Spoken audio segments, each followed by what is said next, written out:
വേഗം വരുന്ന യേശുക്രിസ്തു നാമത്തിൽ എൻ്റെ സ്നേഹവന്ദനം. പ്രിയരെ, ഈ വർഷം ഓഗസ്റ്റ് മാസം വെച്ചൊരു ഗാന ശുശ്രൂഷ ആരാധന, ഏകദേശം 1000-ൽ പരം ഗായകർ കൂടുന്ന ഒരു ആരാധന നടത്തുവാൻ ദൈവത്തിൽ ആശ്രയിക്കുന്നു. ഈ ആരാധന പങ്കെടുക്കുവാൻ ഞാൻ നിങ്ങളെ ക്ഷണിക്കുന്നു. ഇതിനൊപ്പം നിങ്ങളുടെ പ്രാർത്ഥനയും ആവശ്യപ്പെടുന്നു. എല്ലാവരും കഴിയുന്നവരൊക്കെ ആ സ്ഥലത്ത് വന്നു ചേർന്ന് ദൈവത്തെ നമുക്ക് ഒരുമിച്ച് മഹത്വപ്പെടുത്താം. ദൈവത്തിനായിട്ട് നിങ്ങളെ സഹായിക്കട്ടെ. God bless you. എല്ലാവർക്കും പുതിയ വീഡിയോയിലേക്ക് സ്വാഗതം ചെയ്യുകയാണ്. ഞാനൊരു ഫോട്ടോ കാണിച്ചു തരാം.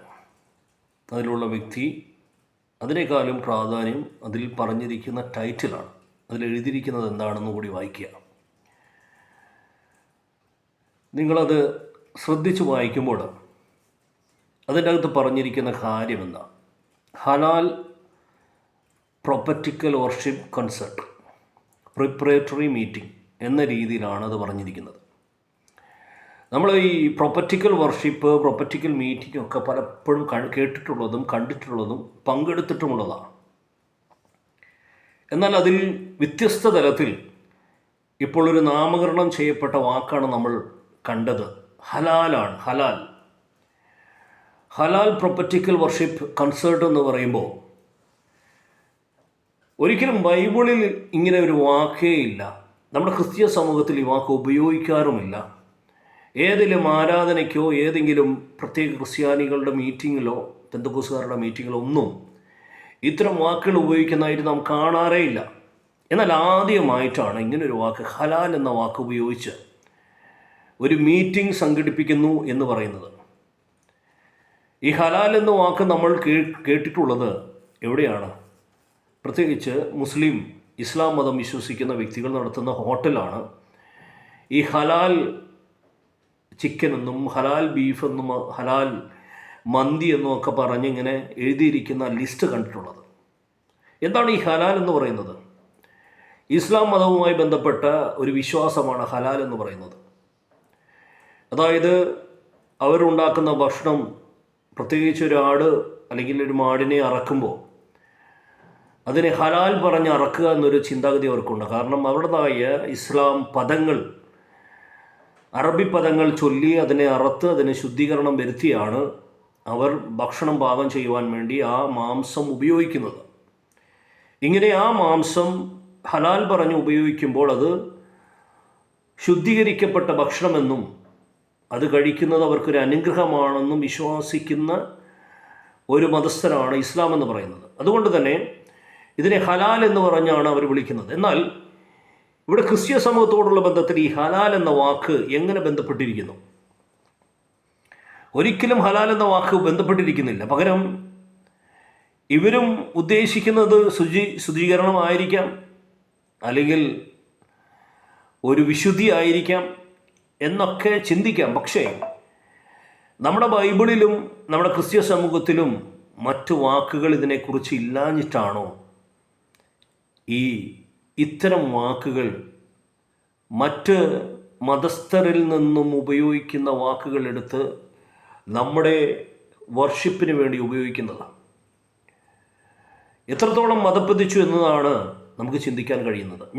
ഈ വീഡിയോ ഇങ്ങനൊരു കണ്ടൻറ്റ് ഉപയോഗിക്കണമെന്ന് ആഗ്രഹിച്ചതല്ല. പക്ഷേ നമ്മുടെ ഇടയിൽ, പ്രത്യേകിച്ച് ക്രിസ്ത്യ സമൂഹത്തിൽ എന്ത് കണ്ടാലും വിശ്വസിക്കുന്ന ഒരു കൂട്ടരുണ്ട്.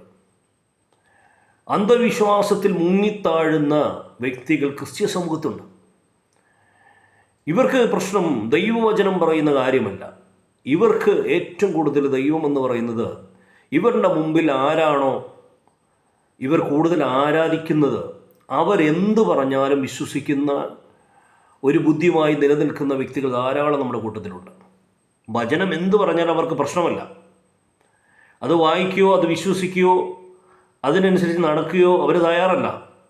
അവർ വിശ്വസിക്കുന്നതും അവർ ചെവി കൊള്ളുന്നതും അവർക്ക് ജീവനായി കരുതുന്നതും അവരാരാധിക്കുന്ന ഏതെങ്കിലും ഒരു പുരുഷൻ പറയുകയാണെങ്കിൽ, ഒരു സഭ പറയുകയാണെങ്കിൽ അത് മാത്രം വിശ്വസിച്ച് നടക്കുന്ന വ്യക്തികൾ ധാരാളമുണ്ട്.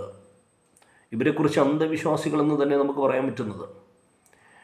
അതിനെ മുതലെടുക്കാൻ പറ്റുന്ന ആളുകളും നമ്മുടെ സമൂഹത്തിലുണ്ട്. ഇത് പറഞ്ഞത് ഹലാൽ പ്രൊപ്പറ്റിക്കൽ വർഷിപ്പ് മീറ്റിംഗ് എന്ന് പറഞ്ഞത് അനു ജേക്കബ് എന്നൊരു വ്യക്തിയാണ്. അദ്ദേഹം സുശേഷകനാണ്. അനേക വർഷങ്ങളായി വിദേശത്തും സ്വദേശത്തുമായി സുശേഷ വേല ചെയ്യുന്ന അനുഗ്രഹീതനായ ഒരു ദൈവദാസൻ തന്നെയാണ്. പക്ഷേ പൊടുതന ജീവിതത്തിൽ ഒരു മാറ്റം വരണമെന്നൊരു ആഗ്രഹത്താലായിരിക്കാം ഇങ്ങനൊരു ചിന്താഗതി വരുന്നത്. മനുഷ്യൻ്റെ ചിന്താഗതി പലപ്പോഴും അങ്ങനെയാണ്. ഈ യൂദാസ് എന്ന് പറയുന്ന വ്യക്തി, യൂദ എന്ന് പറയുന്ന വ്യക്തി ക്രിസ്തുവിൻ്റെ കൂടെ കുറേ ദിവസം നടന്നതാണ്, കുറച്ച് നാളുകൾ നടന്നതാണ്. പക്ഷേ അന്നൊക്കെ ഇദ്ദേഹം പെർഫെക്റ്റ് ആയിരുന്നു. പക്ഷേ ഏതോ ഒരു സമയത്ത് അദ്ദേഹത്തിന് തോന്നി എനിക്ക് അല്പം പണമുണ്ടാക്കണമെന്നൊരു ചിന്താഗതി വന്നപ്പോഴാണ് ഇവൻ മറിച്ച് ചിന്തിക്കാൻ തുടങ്ങിയത്. ഇതുപോലെ തന്നെയാണ് ഇവിടെ എനിക്ക് മനസ്സിലാക്കാൻ സാധിച്ചത് ഒറ്റ കാര്യമാണ്.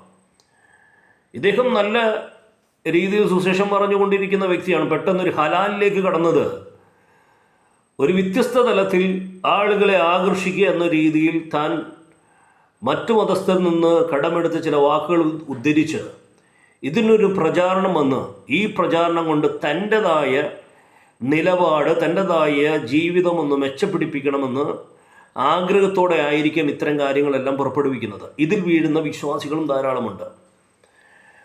എനിക്ക് പറയാനുള്ളത്, ഞാൻ ചുരുക്കമായി എനിക്ക് നിങ്ങളോട് പറയാനുള്ളത് ഒറ്റ കാര്യമാണ്.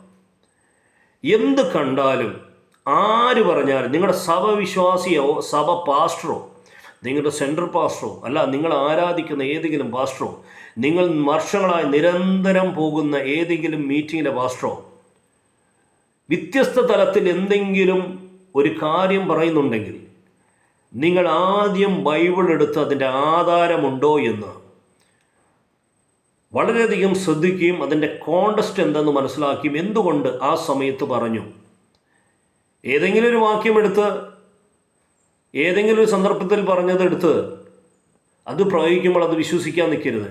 അതിൻ്റെ കോണ്ടക്സ്റ്റും അതിൻ്റെ സന്ദർഭങ്ങളും എന്തുകൊണ്ട് അത് പറഞ്ഞതും വ്യക്തമായി മനസ്സിലാക്കിയിട്ട് വേണം അത് വിശ്വസിക്കാൻ. അല്ലാതിരുന്നു കഴിഞ്ഞാൽ നിങ്ങളുടെ ആത്മജീവിതം താറുമാറായി പോകും.